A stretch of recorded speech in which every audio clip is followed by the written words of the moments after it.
আসসালামু আলাইকুম। এখানে দেখতেছেন যে আমি ধান দিয়ে রাখছি। একটা জিনিস মাথায় আসছে, সেটা আপনাদের সাথে শেয়ার করি। দেখবেন আল্লাহ দুনিয়ায় কখনো মানুষ ছাড়া অন্য কোনো কিছু রিজিক নিয়ে টেনশন করতে হয় না। আল্লাহ তাআলা তার রিজিক রাখে। যেমন সিংহ কখনো খাদ্য সংকটে পড়ে ঘাস খায় না, সে কিন্তু শিকার করেই খায়। আল্লাহ সবার জন্য রিজিক রাখে, আর আপনার তার কাছে তার রিজিক যায়। এই কথাটা বলার কারণ হলো, আমি এখানে এই হাঁসগুলোর জন্য এখানে ধান দিচ্ছি। হাঁসে যদি চড় পাখি এর ভিতরে ভিড়টা হাঁস এই হাঁসের ধানগুলো খাচ্ছে।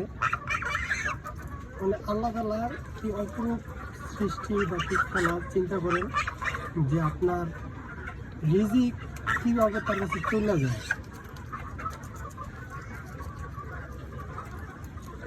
এই চড়কে কিন্তু কোনো খাবারে কিন্তু সংকট পড়ে না, তারা কিন্তু রিজিক তাদের সামনে এসে পড়ে, তারা খুবই খুঁজে বাই করে নেয়।